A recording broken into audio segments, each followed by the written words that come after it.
Welcome back, everyone. Happy Monday, April 8th, Eclipse Day. Let me know if you were able to catch any of the eclipse in your area. So in New York City, we had about 90% totality, which means the sun was 90% eclipsed. I caught it.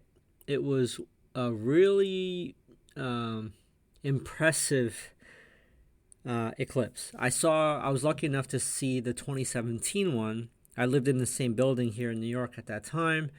I am fortunate enough in life to have good amenities. We have a nice roof deck with a barbecue, and I was able to see the 2017 one, but it wasn't as impressive as today. But hopefully you had viewing glasses. You should never look at the sun, especially in an eclipse, without those viewing glasses because it could burn your eyes. I've read about stories where people go partially blind looking at eclipses for a long duration of time. So you got to be careful. But this is only the second eclipse I've seen. But the first one, I didn't feel these impacts. But after I was probably up on the roof for like no more than 45 minutes.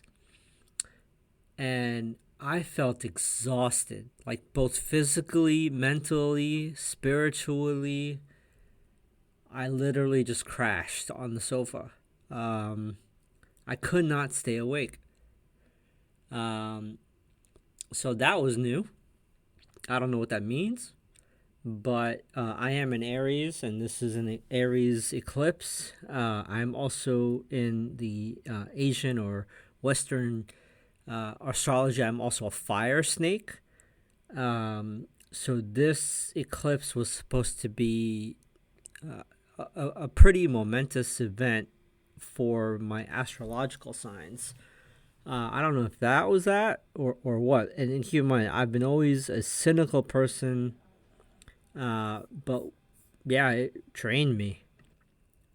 This celestial event embodies kind of like shedding of the skin and shedding the old and starting anew. And for all of us, but especially for my sign and just kind of like my star chart, it's supposed to be. And again, I don't want to jinx it, but this eclipse was supposed to obliterate all obstacles for Aries for the next 19 years. That's the next time we're going to have this type of eclipse visit us. So we'll see. This might be a good time to subscribe, free or paid, because this is supposed to pave the way for me. But I digress. Let's jump right into the breath numbers, shall we? We had 337 new highs, 127 new lows. 59% of stocks were advancing versus 36% declining. 40% were below its 50-day, and 32% were below its 200-day moving average today. Now, it was a very light session. I think at like 10:30 or 11 o'clock New York time, it was like 7 million shares of SPY traded. It caught up in the afternoon a little bit, but everyone seemed to pretty much be preoccupied with this eclipse today. In my eyes, the VIX volatility seems very coiled on the 5 or 15 or 1 hour minute chart, 60-minute chart, to go higher. So keep a watch on volatility. Gold, metal, and mining stocks and silver looked great, continue to look great. Bitcoin rallying here really hard. The 10-year yield is creeping to 4.5%. I've been mentioning to all of my subscribers, free and premium, my line in the sand is 4.5% on the 10-year. If we go above 4.5%, it's risk off. So keep watching yields.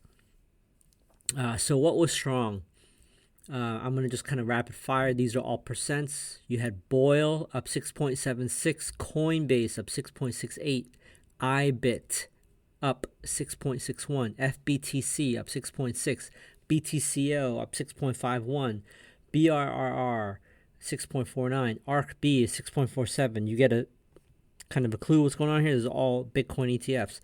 New York Community Bank up 5.45, MicroStrategy up 5.14, Tesla up 4.9, Kura Sushi up 4.05, Affirm Holdings up 3.77, UNG up 3.63, ARM Holdings up 3.55, Wayfair 3.42, Rivian up 3.37, Pan American Silver up 3.08, Paysafe up 2.43, Sprout Social 2.33, ARK Innovation Fund 2.08, Delta Airlines 2.06, Extreme Networks 2.02. By the way, I love Delta Airlines. I know I know most airlines have their issues, but Delta by far in the U.S. domestic market is the best. Whoever flies United, I know you probably have a ton of points saved up and they're basically holding you hostage, but United sucks. If you ever have a chance to move over to Delta off of United, I highly recommend it. What was weak? I'm just going to impose a chart of all the sectors. A lot of sectors were green, but what was weak sector-wise was consumer defensive, technology, healthcare, and energy. So that's notable. For the free subscribers, keep watching the Mag 7. Keep watching the 10-year yield and that 4.5 line in the sand. And continue to watch tech layoffs via TrueUp.io. I have a sneaky suspicion that layoffs are going to start to accelerate here if yields and interest rates continue to remain high. A 30 basis point Fed cut is not going to alleviate the pressures of debt service. For premium members, please continue to stay on.